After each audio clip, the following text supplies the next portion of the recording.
Добро вечер. Јас сум Васко Ефтов, емисијата во Центар на Канал 5 телевизија. Вие сте на вистинското место, почитувани гледачи, бидејќи во наредните 50 на минути и вие и јас имаме право да знаеме вистината. Вечерва ќе може да погледате измиксани две интервјуа. Едното или првото интервју со Стјепан Месич или Стипе Месич, последниот председател на СФР Југославија или како што сами вели стечен управник на поранешна СФР Југославија, и второто интервју со Иво Банац, според мене, а според многумина исто така, најголемиот во моментот, најголемиот и најреспектабилниот историчар на балканските простори.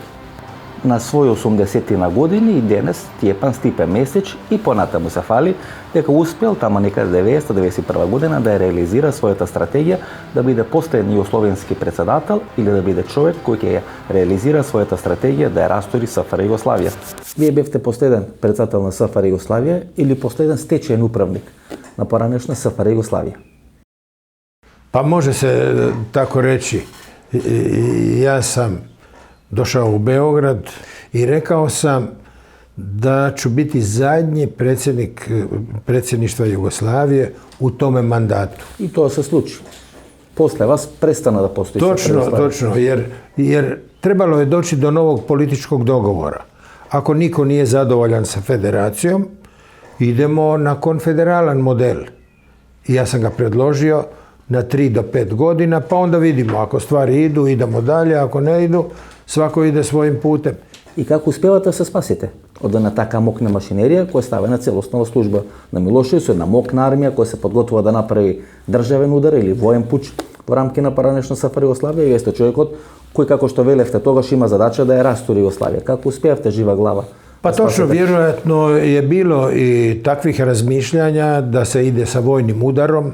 Tražili su podršku Rusije, međutim Rusija im nije dala podršku, tako da se pohapse po republikama ljudi koji su smetali tadašnjem vojnom vrhu.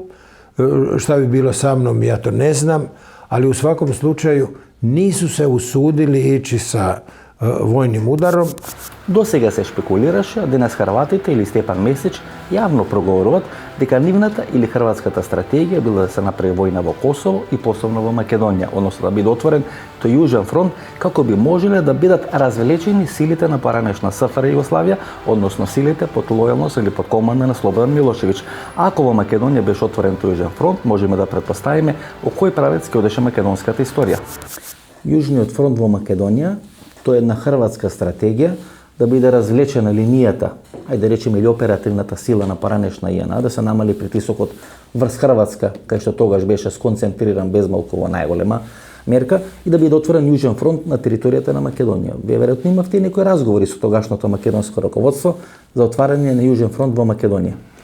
Da, bilo je razgovora i o otvaranju Južnog fronta, jer se razmišljalo tako da bi Milošević oslabio na glavnom udaru kojeg je imao prema Bosni i prema Hrvatskoj.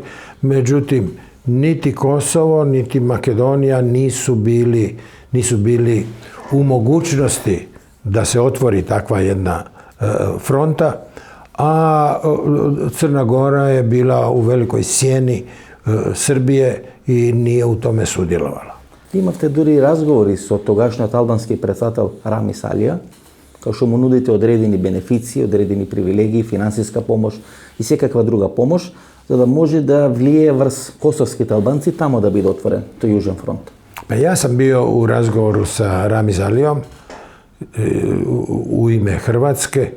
S njim sam razgovarao jer sam mislio da Albanija može pomoći ako se otvori južni front. Međutim, Albanci su rekli da bi oni mogli sudjelovati samo ako budu napadnute njihove granice, a drugčije da ne mogu sudjelovati. Тука нека да правиме прва пауза за реклами, останете со нас, погледнете и рекламите и се враќаме со вториот дел на нашата вечерашна емисија. Ве вишок желудочна киселина, жиговина или надуеност? Имате пожар во стомакот? Гастрогард е брзо и безбедно решение за вашите стомачни тегови. Изгаснете го пожарот во вашиот стомак. Гастрогард. Пред употреба внимателно да се прочита упатството. За индикациите, ризикот од употребата и за несаканите дејства на лекот, консултирајте се со вашиот лекар или со фармацевт. Главоболка, затнат нос, кашлица, болки во мускулите, покачена телесна температура. Совладајте ги настинката и грипот со Кафетин Колд. Кафетин Колд содржи витамин С. Пред употреба внимателно да се прочита упатството. За индикациите, ризикот од употребата и несаканите дејства на лекот, консултирајте се со вашиот лекар или со фармацевт.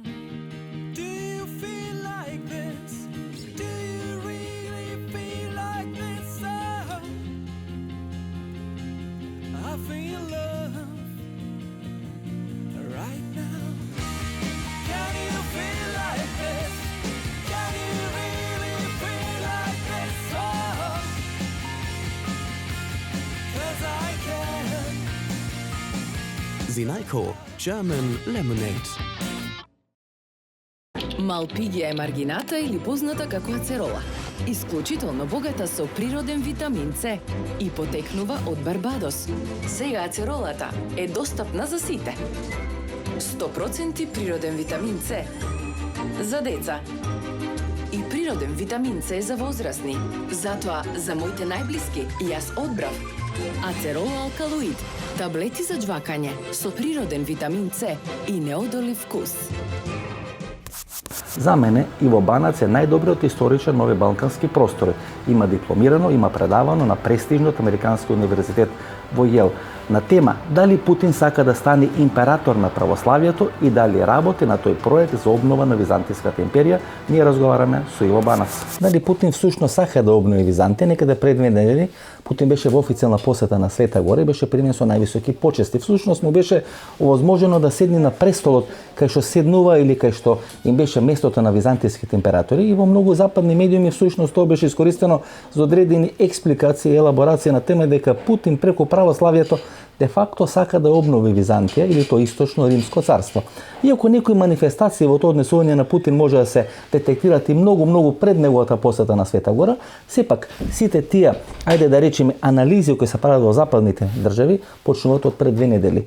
Колку има вистина во фактот дека Путин фактички сака да обнови Византија и на тој начин да се промовира во цар или во император на православието во светски рамки. Pa očito gospodin Putin ima raznih ambicija, ali nisam siguran da je on baš najbolje pozicioniran za tako nešto.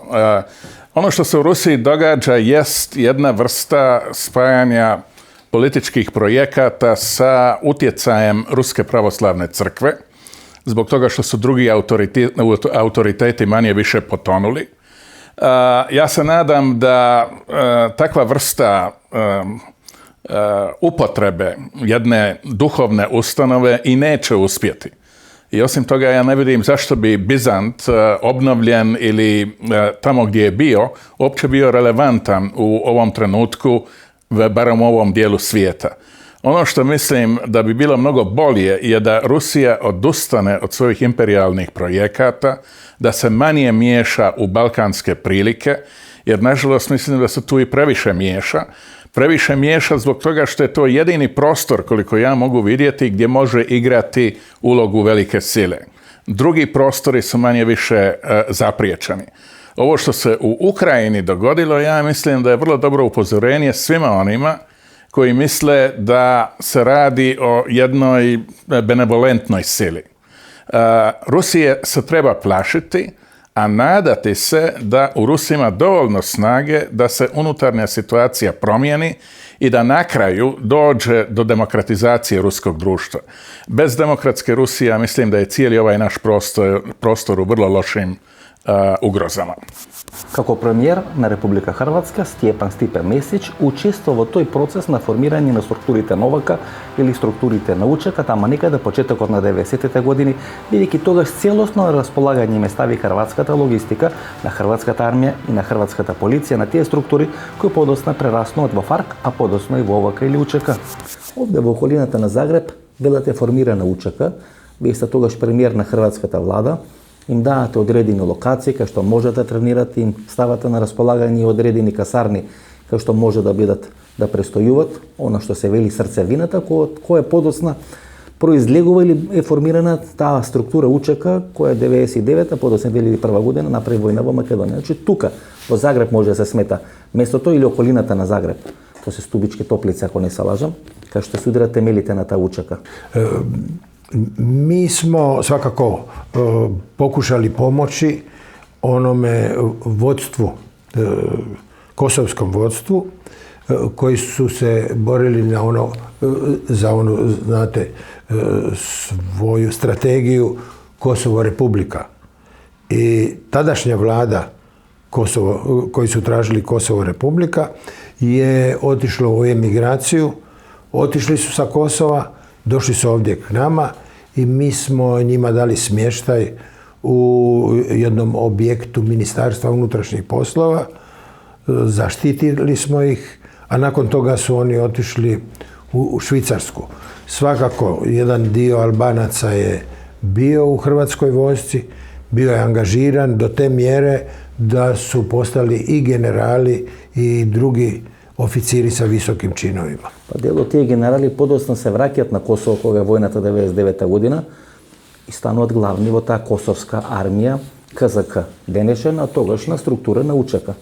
Točno, taj dio ljudi koji su se borili za samostalnost Hrvatske, za obranu Hrvatske, otišli su sa svojim iskustvom, otišli su na Kosovo i aktivno sudjelovali u УЧК. Како Слободан Милошевиќ и Фрањо Туџман на тие две своји средби во ловиштата Караџорџево и Тиквеш на салфетка ја делија СФР Југославија и Босна и Херцеговина. Како сте ви рекли, дошao je Tuđman i stavio na masa karta. Točno.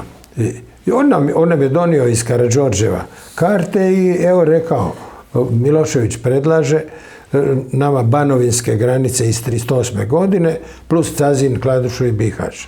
To je bio plan Slobodana Miloševića. И во продолжение за тие темни страни на нашата балканска историја за 14 тајни средби на шефот на кабинет на Фрањо Туđman, Hrvoje Šarinić и Слободан Милошевиć во Белград во периодот од 92 до 95 година, односно во периодот кога во Босна и во Хрватска гинеа недолжни луѓе, тие се среќава и договараа бизниси.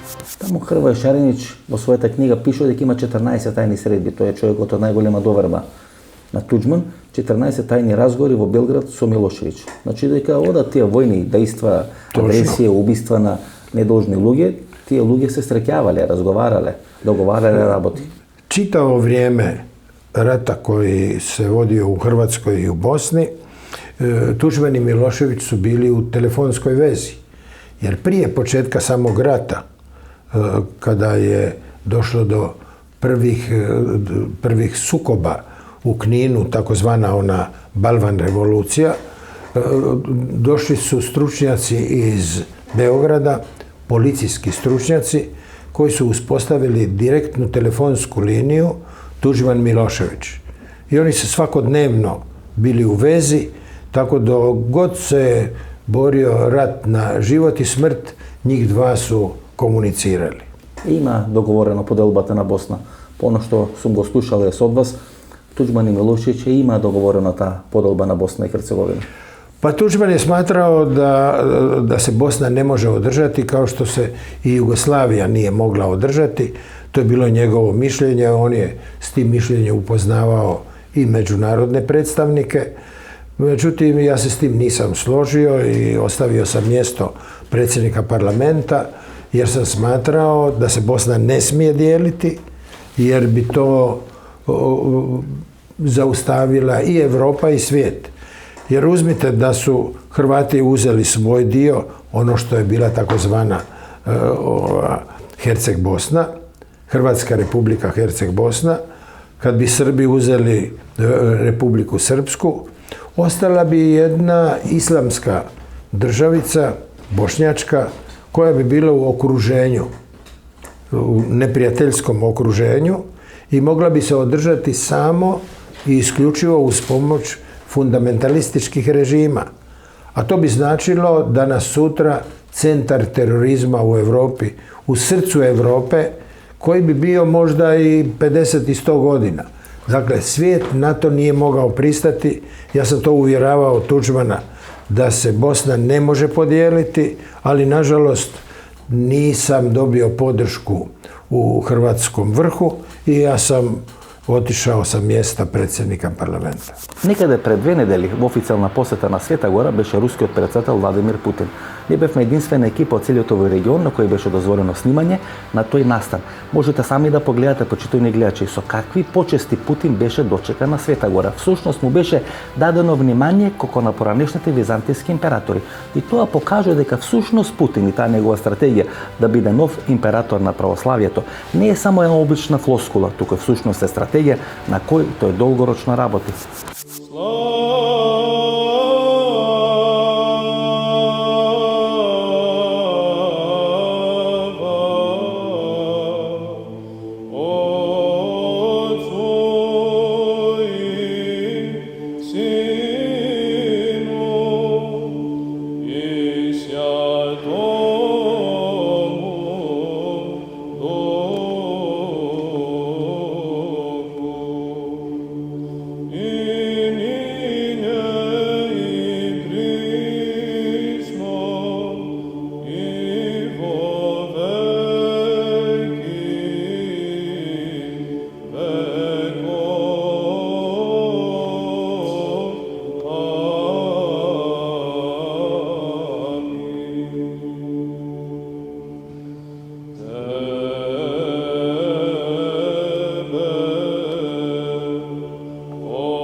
Помагай, Господи.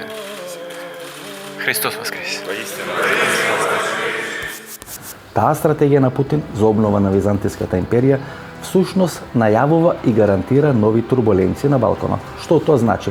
Тоа значи дека сегашната Вселенска патриаршија, на чие чело се наоѓа Вартоломеј, бидејќи тамо постои едно непишано правило, дека на чело на Вселенската патриаршија мора да биде грк кој е роден на територија на Турција. Тоа значи да биде под контрола на турските тајни служби. Ако сега Путин и рускиот патриарх Кирил сака да го исфрлат од игра Вселенскиот патриарх Вартоломеј и да стават по своја контрола целата таа структура, тоа значи дека има еден влез во директен конфликт помеѓу Русија и помеѓу Турција. Ако Турција сака да обнови Османлиската империја, а Русија сака да обнови Византија, тогаш тој судир е неминовен. Гледате, тоа е она приказна, да речеме флоскула или парадигма. Првиот Рим пропадна, вториот Рим или Константинопол пропадна и Москва ќе биде третиот Рим. Односно, Русија ќе биде всушност главната сила која треба да ги обедини сите овие православни држави. И пред 2 недели во Света Гора Путин и така беше дочекан, како император. Му беше возможено да седне во императорскиот престол, или тамо кај што седнуваа поранешните византиски императори. И знаете, тоа е работа која човек може да ја гледа фолклорно, како што на времето, например, или сега го прави турскиот председател кој е простројувал на стара османлиска гарда, меѓутоа можеме да гледаме и геополитички. Имате ли чувство дека всушност Путин сака да биде восприман како еден византијски император? Ja moram reći da ja nisam najbolje pozicioniran da odgovorim na ova pitanja, zbog toga što ja doista vjerujem u jednu vrstu ograničene politike koja je u suštini demokratska. Vi govorite o nedemokratskim modelima politike koji prakticiraju Erdogan u Turskoj i evo Putin u Rusiji. Drugim riječima, oslanjanje na neke ne posve autentične tradicije za potrebe velikodržavlja. Ja mislim da to nije u interesu ovih dvaju zemalja i mislim da općenito nije u ničijem interesu.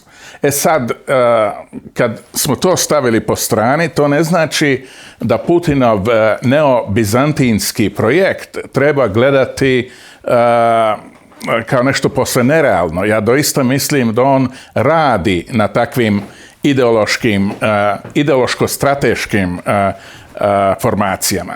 I to je nešto što upozorava. Bit će onih koji će u beznađu našeg današnjeg svijeta, kada su mnoge vrijednosti jednostavno ugrožene, odnosno relativizirane, koji će u takvim rješenjima vidjeti nekakvu smisao, nekakvu smislenost. Ja mislim da oni koji su opredijeljeni za jedno demokratsko društvo u tomu ne mogu vidjeti ništa pozitivno, ali kažem, to je pitanje za jedan mnogo širi krug i jednu mnogo širu raspravu. Пред 2 дена, еден од поранешните агенти на ЦИА, кој беше задолжен токму за земјите од поранешна СФР Југославија или беше задолжен за Балканскиот полуостров, ја остави или ја најави отворена можноста дека ќе треба да дојде до ново прекројување на границите на Балканот. Од тие причини ние му поставуваме прашање на Стефан Стипе Месич. Дали според него процесот на дисолуција на СФР Југославија е една за секој завршен или остава отворена можност и тој самиот да дојде до ново прекројување на границите на Балканот? Ние сметавме дека уште 92-3 година е завршен процесот на дисолуција на поранешна СФР Југославија и дека точка на тој процес има ставено Бадентеровата комисија.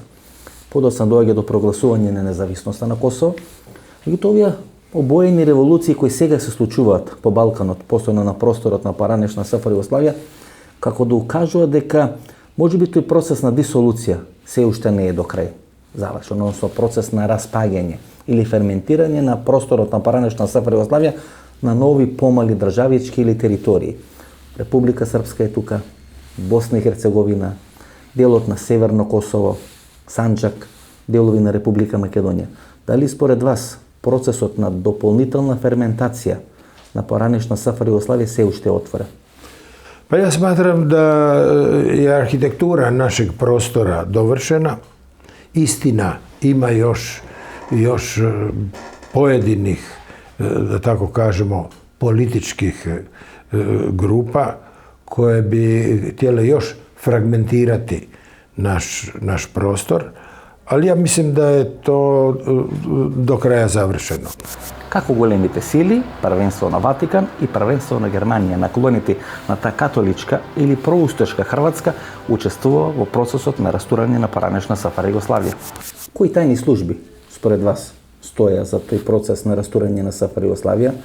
Ве охрабрува ли одредени тајни служби на мокни држави да работите на процесот на растурање на СФР Југославија? Pa ne.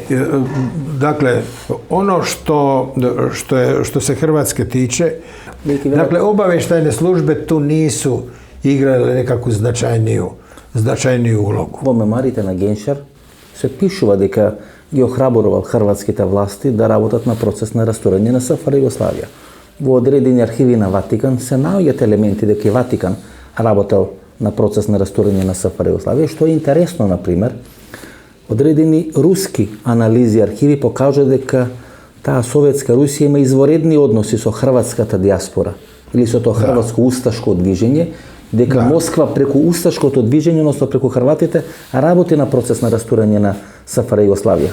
Da, to je sve još za vrijeme funkcioniranja Jugoslavije, dakle, bilo je ti svih mogućih kontakata. Нашиот проблем или проблемот на целиот овој регион е дека тука од памтивек, не само денес, тука од памтивек се делеле тие големи граници на големите империи. Порано биде, да речеме, Османлиската империја и Австро-Унгарија, во тоа време двете најмокни држави во светот. Тука всушност е таа линија која дели Јалта на два дела, источен и западен дел. И тука денес имаат своји претензии 3 или 4 големи структури. Тоа е Русија, тоа е Турција, тоа е Америка и тоа е Европската унија. И кога си го поставувате прашањето, почитувани гледачи, зошто ни се случат овие турбуленции? Никогаш да не го заборавите фактот дека Првата светска војна 1914 година започнува со атентатот врз австрискиот престолонаследник во Сараево, значи тука во нашиот регион. Професоре, и она линија на разграничување на некогашната Римска империја оди по линијата на овие наши простори, на источно и западно Римско царство. Западно Римско царство, или тоа што денес е на католичка Европа, со седиште во Рим, и оно источно Римско царство со седиште во Константинопол, кој сега сака да го репрезентира Москва. Таа линија на разграничување секогаш одела по овие балкански простори. Па дури пред 2 години и државниот секретар Кери и председателот Обама го означи овој наш регион како прва линија на разграничување. Може ли така да се постават и у геополитичка и историска смисла на зборот тие линии на разграничување, ова што сега ни се случува всушност, овие сериозни тектонски флуктуации овде на Балканот, да ги гледаме низ една таква призма? Pa ja mislim da se na Balkanu doista sastaju različiti svjetovi. Sigurno istočno i zapadno kršćanstvo, također može se dodati i sunijski islam. Prilično je sigurno da je Putin u njegovom razumijevanju svijeta došao do zaključka da društvo koje on želi proizvesti u Rusiji društvo koje je zapravo dobrim dijelom autoritarno, predstavlja neku vrstu ideološke alternative onoj vrsti sekulariziranog razvodnjavanja društva koje je tipično za današnju zapadnu Europu, Sjevernu Ameriku. Šta se na osnovu toga može napraviti? Ja mislim da je otvoreno pitanje, ali u svakom slučaju za mene ne pretjerano atraktivno.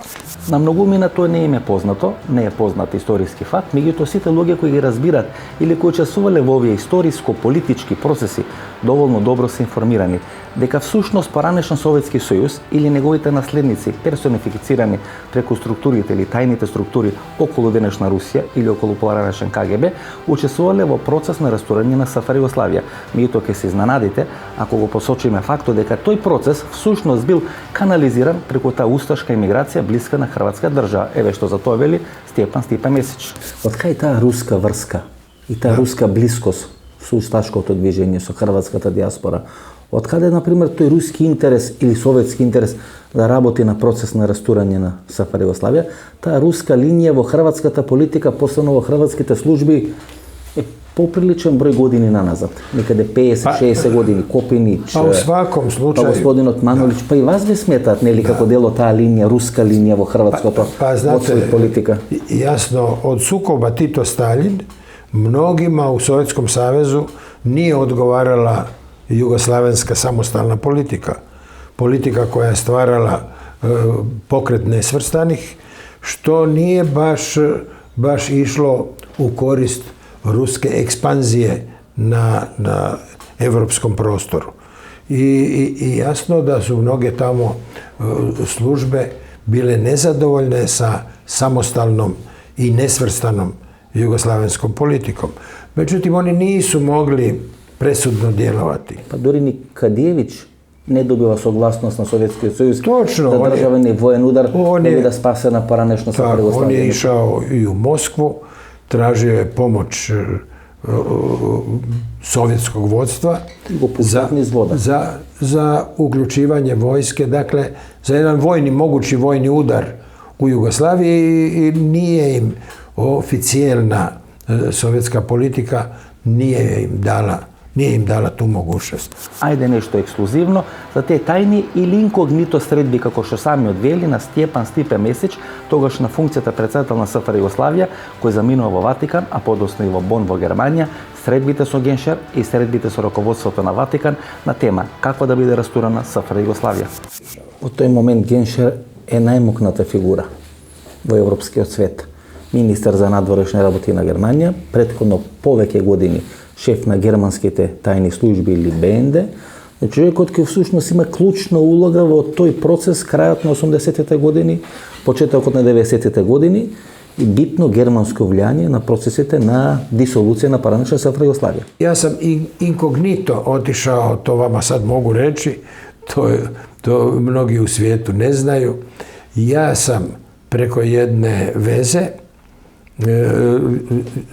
jedan doktor Božo Dimnik, koji je imao veze u Vatikanu i u Njemačkoj, ja sam dogovorio posjetu Genšeru. I otišao sam inkognito iz Beograda do Genšera i trebao sam biti primljen jedno 20 minuta. Mi smo ostali 4 sata u razgovoru. On me je zadržao, Genšer me je zadržao i na ručku. I ja sam mu rekao, slušajte, ja imam pregled situacije u Jugoslaviji. Ja sam rekao, kod nas će sigurno doći do rata. Rat u Sloveniji će biti kratak, jer Slovenija nema autohtonog srpskog stanovništva. I Miloševiću Slovenija ne treba. On želi da oni što prije odu. Dakle, bit će kratak rat u Sloveniji, bit će krvav u Hrvatskoj, jer dijelovi Hrvatske postoje u kojima je većinsko srpsko stanovništvo i to Milošević želi vidjeti sutra u granicama Velike Srbije.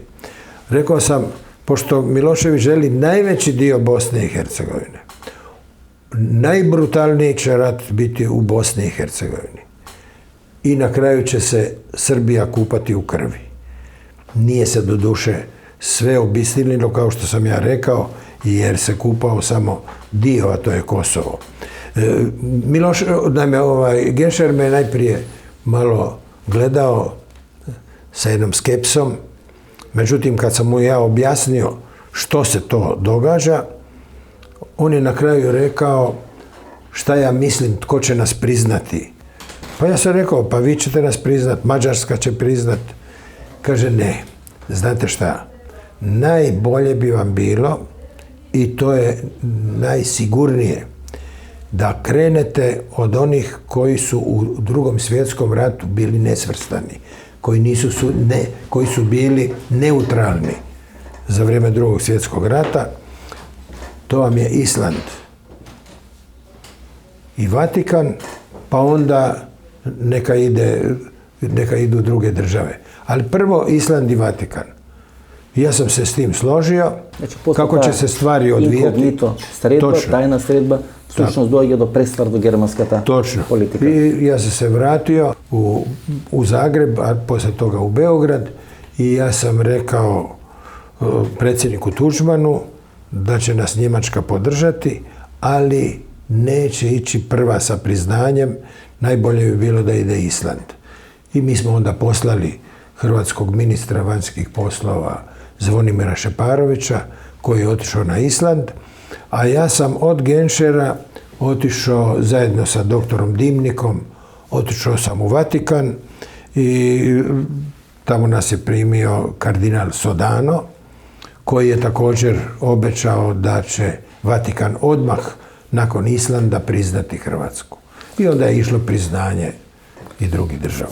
Третиот голем играч кој сака да игра клучна улога на Балканскиот полуостров, односно на просторот на поранешна СФР Југославија, Турција. Турција во прво време сакаше да има еквидистанца помеѓу Русија и помеѓу Америка, односно да се наоѓа на подеднаква далечина и од Русија и од Америка.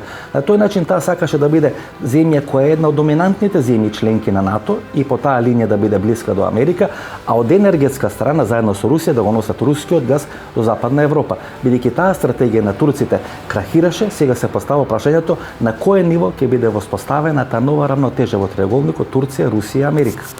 Добро, тие процеси на османлизација кои се јавуваат во Анкара и во Истанбул, како вие ги третирате од една историска гледна точка, па и една геополитичка гледна точка, например некаде 16-17 век, па дури некаде до средината на 18 век, Османлиската империја е најмокна држава во Европа, да не речеме во светот, бидејќи тогаш светот представуваше всушност оно што денес ние го нарекуваме Европа.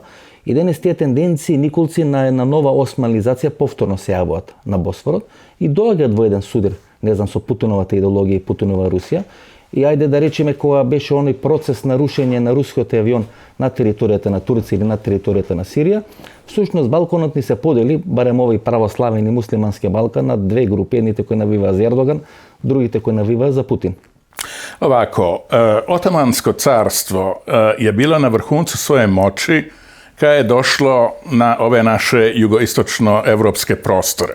Drugim riječima, na vrhuncu svoje moći, dakle pod Sulejmanom Veličanstvenim, ono je bilo tehnološki, vojno, na razini svega onog što je Evropa u tom trenutku mogla ponuditi. Međutim, nakon tog razdoblja dolazi do opadanja moći Otomanskog carstva, tako da je u 19. stoljeću bolesnik na Bosporu bio jedan općenit pojam kako se razumijevalo stanje carstva u tom trenutku. Revolt protiv toga u 20. stoljeću došao je sa strane republikanske nacionalističke grupacije koju je predvodio Mustafa Kemal, koji je u otomanizmu vidio samo nazadak, koji je želio stvoriti uvjete za jednu modernu evropsku državu, a glavni preduvjet u njegovim očima bila je sekularizacija društva. On je učinio mnogo da potpuno uništi moć islama u Turskoj i zapravo je na razne načine stvorio jednu državu koja je koncem 30. godina imala manje džamija u funkciji nego što je bio slučaj u Sovjetskom savezu. Dakle, govorimo o jednoj potpunoj negaciji jedne bitne tradicije tog dijela svijeta. Naravno, to se nije moglo postići bez represije. Nije se moglo do kraja ostvariti. Tako da već vidimo 50. godina pod Menderesom i drugima početke otpora prema kemalizmu. I taj otpor došao je do svog vrhunca evo zadnjih 10 godina. Ono što je Erdogan postigao je zapravo negacija temelja Turske republike i njegova ideologija koju je Davutoglu razvio, dakle ta neo-otomanska ideologija koja zahvaća i naš dio svijeta, dakle Balkan, jednako kao arapski istok, predstavlja povratak imperijalnim tradicijama koje su bile potpuno zabranjene u vrijeme Mustafe Kemala i njegovih neposrednih nasljednika. Gdje nas to vodi? Ja mislim da nas vodi u sukobe. Ja mislim da se Turska danas i previše miješa u razne poslove na Balkanu. Ona je vrlo prisutna u mnogim zemljama i to ne samo kroz političku, odnosno kulturnu propagandu, nego također i ekonomski. To nije za podcijeniti. Ovo što se događa na Bliskom istoku dio je istog jednog kompleksa gdje se zapravo po prvi put nakon uspostavljanja republike Turska miješa u odnose na arapskom istoku. To su velike opasnosti. Mustafa Kemal ne bi bio zadovoljan, ali naravno nismo u mogućnosti da ga pitamo za mišljenje.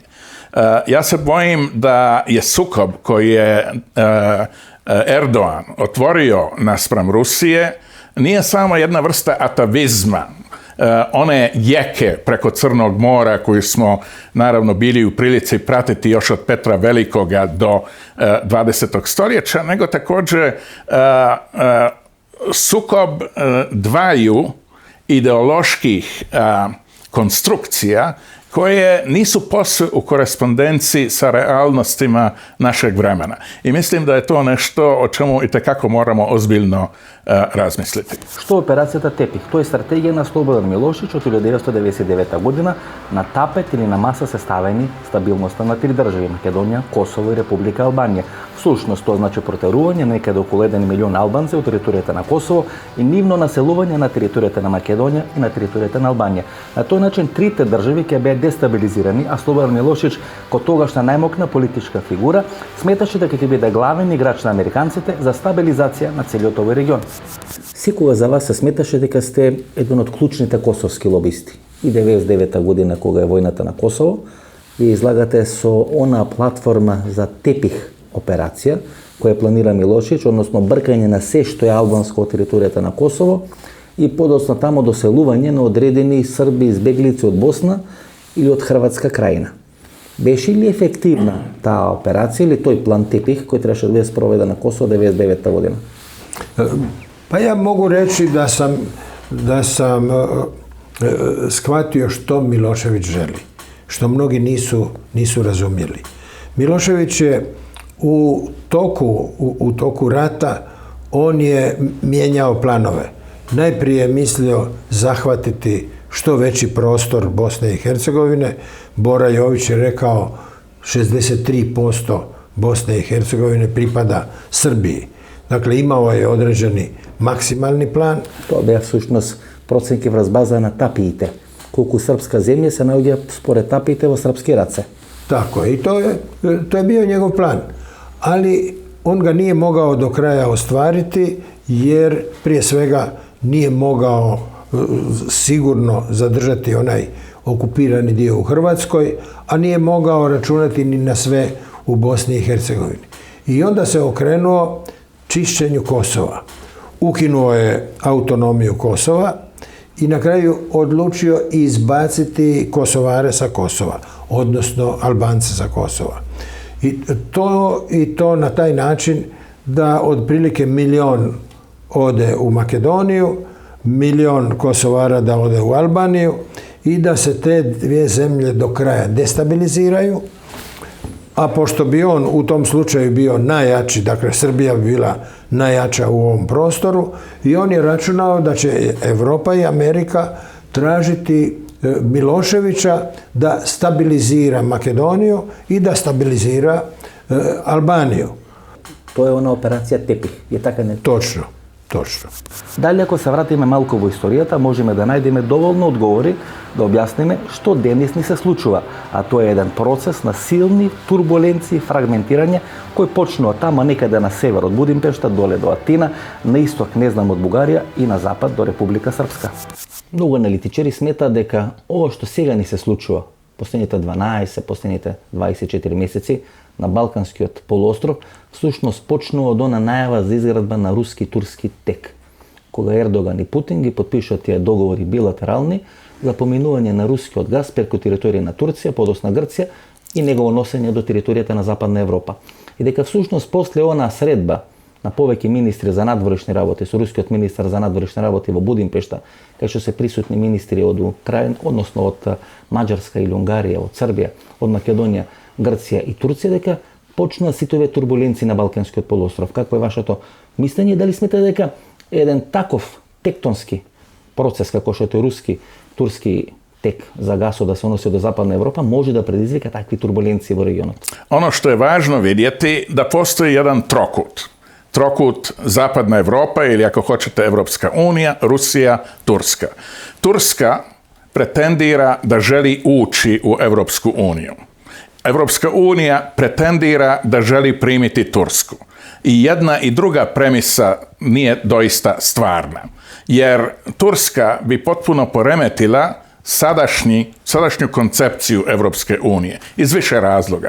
Ne samo zbog toga što je riječ o jednoj sredini koja je dominantno muslimanska, nego također zbog toga što je riječ o vrlo velikoj zemlji sa vrlo velikim brojem ljudi, stanovnika. Tako da tu imamo jednu komplementarnu liniju koja je tu i tamo dovedena u pitanje i koja se pokušava na razne načine zaliječiti, do sada bez nekih velikih uspjeha. S druge strane imamo također odnos Evropa-Rusija. To je odnos koji je zasnovan na činjenici da je Zapadna Europa dobrim dijelom ovisna o ruskim energentima. I naravno Rusi tu imaju stanovitu prednost, ali također su izloženi, upravo zbog toga što to koriste za političke svrhe, raznim alternativnim rješenjima. Ono što Amerika u ovom trenutku želi učiniti je dati Zapadnoj Europi mogućnost da ostvari energetsku neovisnost od Rusije. Tako da imamo i taj odnos Evropa-Rusija koju moramo uzeti u obzir. I ovaj treći koji ste vi napomenuli, odnos u početku izuzetno obećavajući, kasnije krajnje nategnut i krizan između Rusije i Turske, također donekle utječe na situaciju na Bliskom istoku, situaciju u Siriji, odnose između Irana i dijelova drugih bliskoistočnih zemalja, ulogu Izraela gdje vidimo da Rusija utječe na Netanjahua i tako dalje. Tako da imamo jednu izuzetno fluidnu situaciju. Mi živimo u razdoblju kada ne postoju dva odlučujuća bloka koja podređuju sve druge situacije njihovim međusobnim odnosima. Danas smo se vratili, ako hoćete, u jedno mnogo dinamičnije stanje koje je postojalo prije Prvog svjetskog rata, kada je mnoštvo velikih srednjih država odlučivalo odnose snaga u pojedinim dijelovima svijeta, u svijetu općenito.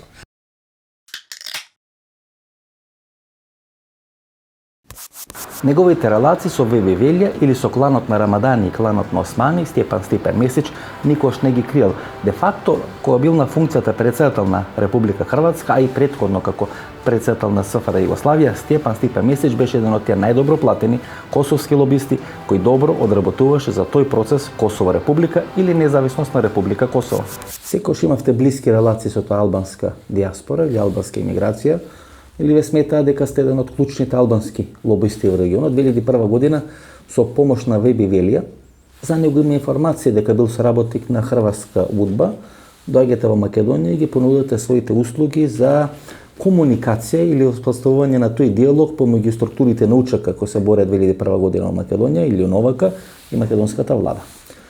Беше ли гласноговорник Степан Стипе Месич на таа албанска диаспора или на таа албанска емиграција или на таа албански структури кои го финансира и го формира УЧК?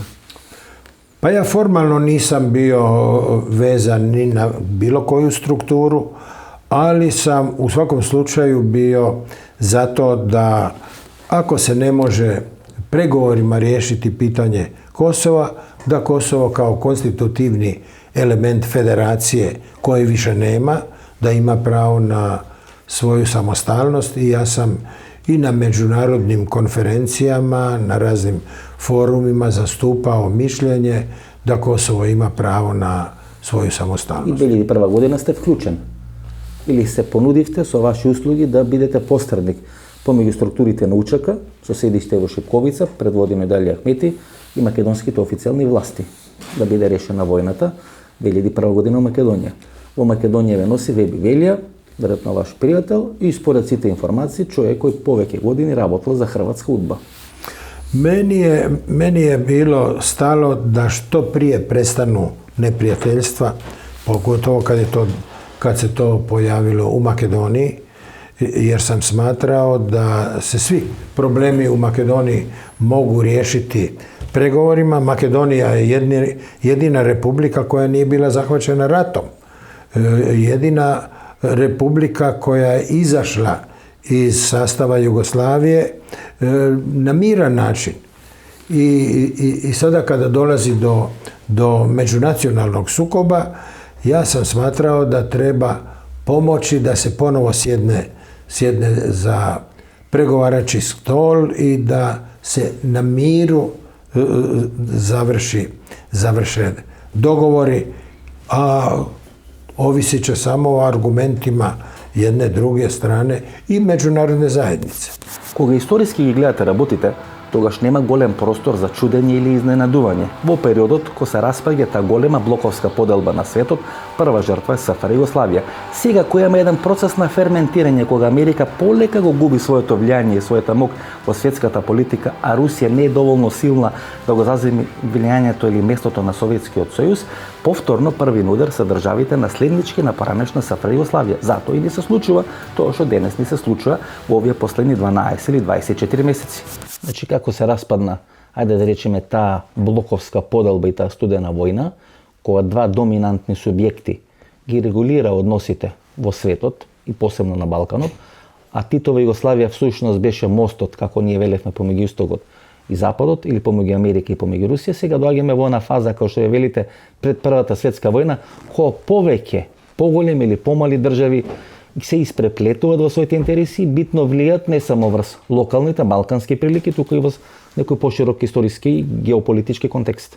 Da, upravo tako. Što se Jugoslavije tiče, ona je klasičan proizvod blokovskog sukoba ili bolje rečeno jedan prostor gdje se taj sukob na razne načine umanjivao. Naime, za Zapad Jugoslavija je bila korisna zbog toga što je slala poruku satelitskim zemljama Istočne Europe da mogu zadržati svoj sustav, ali ne moraju služiti Rusiji. A za Sovjetski savez opet je bilo dobro da postoji jedna zemlja koja je sistemski bliska Sovjetskom savezu, ali ne predstavlja neku ugrozu što se tiče raznih zapadnih zemalja i prema tome može poslužiti kao nekakva tampon zona. To danas jednostavno više nije moguće, čak i u jednom mikrokozmu koji je Jugoslavija u tom trenutku predstavljala. Бидејќи има мноштво на средби со Владимир Путин и бидејќи е прв кој Хрватска отвора кон Русија или кон тие постсоветски републики, Таџикистан, Узбекистан, Туркменистан, Степан Стипе Месич е човекот кој можеме слободно да го прашаме каква е руската стратегија во однос на Балканот и што можеме на тој план да очекуваме. Имавте неколку средби, ако не се лажам, 2 средби со Путин. Ве смета дека човек кој всушност Хрватска ја враќа во прегратките на Русија, руски човек ве смета тука во Загреб, човек кој е многу близок до таа руска официјална политика, кој впечаток ви остави Путин на тие средби кои ги имате со него председател на Република Хрватска? Од овој временски аспект или дистанца, како би ја ценеле руската политика? Која е руската стратегија во однос на Балканот? Има ли Русија улога во тоа што денес се случува на Балканот? Pa u svakom slučaju Rusija nakon nestanka Sovjetskog saveza, nakon raspada Varšavskog pakta, Rusija je računala, meni se čini, da se, i dogovori su takvi bili, ali ne pisani, da se Atlantski pakt ne širi dalje na zemlje bivšeg Varšavskog pakta. To Juri Primakov ima napišeno v svojata knjiga Godina visoka politika i na tija 4-partitni sredbi, kaj še se dogovara objedinjuvanje na Germanije, je decidno veteno. Ali od Amerike deka nema da se širi NATO do granici na Rusiju. Toga se niko nije držao i mnoge zemlje Varšavskog ugovora su prešle od Varšavskog pakta, su postale članice Atlantskog pakta i NATO doje do samata granica Rusije. Točno. I onda dolazi ovi problemi sa Ukrajinom. Pa to je ruski, turski tek. Da, ali Rusija, mi moramo shvatiti, Rusija nije više velesila, ali je i dalje velika sila. Imate li nekoliko sredbi sa Putin? Koliko sredbi imate sa Vladimir Putin? Puno. Više puta sam se sastao s Putinom. Koja je njegovata strategija? Može li da definirate njegovata strategija v odnos na Balkanot? Pa ja mislim da, kao i svaka sila koja želi kontrolirati određeni prostor, pa tako i Rusija, ona ne želi da cijela Europa postaje samo dio na koji će utjecaj imati Sjedinjene Američke Države. Budući da je Rusija moćna zemlja, industrijski razvijena zemlja koja ima sve elemente koje ima Mendeljejeva tablica. Dakle, sve što na kugli zemaljskoj postoji i u Rusiji. Dakle, ti svi elementi koji se mogu koristiti u gospodarskom smislu. Dakle, Rusija je jedan ogromna snaga i svakako da ruska politička elita o tome vodi računa i da ne bude samo ograničena na svoje granice. Gospodine Mesić, da li Putin i Rusija imaju svoji elementi, svoje vlijanje v vsi ovi obojeni revoluciji koji poslednjite 12 ili 24 meseci se slučuvat u ovaj naš region? Ima li tuka borba za supremacija na Amerika koja je sila, jedinstvena supersila, međutim se poslaba kako pominu od godiните. Rusija koja veke ne je Rusija od vremeta na Jelcin. Najavljeno je to rusko-turski tek posle koji počnu sitove turbulenciji. Повторно ли е Балканот? Бидејќи во Јалта Балканот всушност беше точка така што најмногу се кршеа копијата како да биде прераспределена таа сила, бидејќи преку Балканот се контролира тој пат на Западна Европа до Блискиот Исток.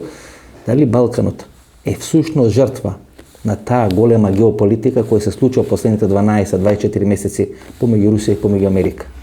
Pa to je točno.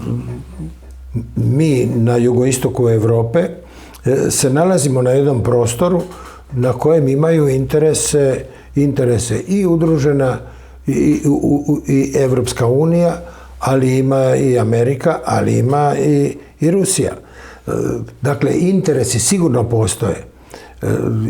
Ja smatram da bi trebalo u tom smislu i mijenjati i američku i evropsku politiku, prije svega za Srednji i Bliski istok. Jer vidite, tamo su rušeni režimi, dovođeni su na vlast nekakve paramuslimanski strukture. Pa da, ali šta se dobilo? Dobilo se samo da su energenti ostali u rukama multinacionalnih kompanija. A državite se različe? A države su se raspale. Evo, Libiju, pogledajte. Вие се понудихте да бидете посредник помеѓу Америка или помеѓу Западна Европа и Гадафи, бидејќи бевте пријател со Гадафи. Pa ja sam dolazio više puta, bio sam prijatelj sa Gadafijem i kada je on morao pasti? Kada je tražio da se vrate dugovi koji imaju multinacionalne kompanije, da vrati dugove Libiji. Секогаш кога американците се повлекот од Балканскиот полуостров, стануваат сериозни турбуленции. Така беше периодот 91-94 година и гледаме што се случуваше на просторот на поранешна СФР Југославија, така и денес. Во оној момент кога американците се дистанцирани од целиот овој регион и им оставаат на британската и на германска дипломатија или на британските или на германските амбасадори самите да ги решаваат сите проблеми кои настануваат на Балканскиот полуостров, обично доаѓаме до едни сериозни турбуленции, компликации на политичката и безбедносната сцена. Тој и денес не се случува и кога отпосле американците ќе сакаат да се вратат на Балканскиот полуостров, како што 94 година беше во времето на Клинтон и сега во времето на Обама, повторно, значи демократите беа на власт и тогаш и сега, тоа не може да се направи без посериозни турбуленции кои се случуваат во регионот. Што денес се случува на Балканот? Гледате како по некоја команда обоени револуции. Хрватска, одредени турбуленции Република Српска, Србија, Црна Гора која влезе и стана членка на НАТО, исто така одредени турбуленции. Република Македонија веќе години и пол дена политичка криза. Во Бугарија 3 влади паднаа преку улици. Како одеднаш по некоја команда да почна тој процес на турбуленции на Балканот? Како вие го толкувате?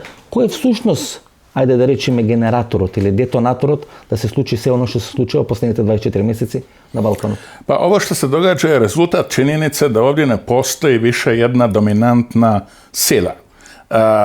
Dakle, kad je američka dominantna sila na Balkanu odlučivala kako će se red uspostaviti, ovih situacija o kojima vi govorite jednostavno nije bilo. Dodiku nikada ne bi palo na pamet da traži odcijepljenje Republike Srpske, da ga u tome ne potiče Putin, odnosno Rusija. Dakle, vrlo je važno tko je na vlasti u pojedinoj ključnoj državi u datom trenutku. Тука некаде е крајот на нашата вечерашна емисија. Останете со нас, погледнете ги рекламите и подоцна ќе се вратиме да одјавиме емисијата. Вемачи вишок желудочна киселина, жиговина или надуеност. Имате пожар во стомакот. Гастрогард е брзо и безбедно решение за вашите стомачни тегоби. Изгаснете го пожарот во вашиот стомак. Гастрогард. Пред употреба внимателно да се прочита упатството. За индикациите, ризикот од употребата и за несаканите дејства на лекот, консултирајте се со вашиот лекар или со фармацевт. Главоболка, затнат нос, кашлица, болки во мускулите, покачена телесна температура. Совладајте ги настинката и грипот со кафетин Колд. Кафетин Колд содржи витамин С. Пред употреба внимателно да се прочита упатството. За индикациите, ризикот од употребата и несаканите дејства на лекот, консултирајте се со вашиот лекар или со фармацевт.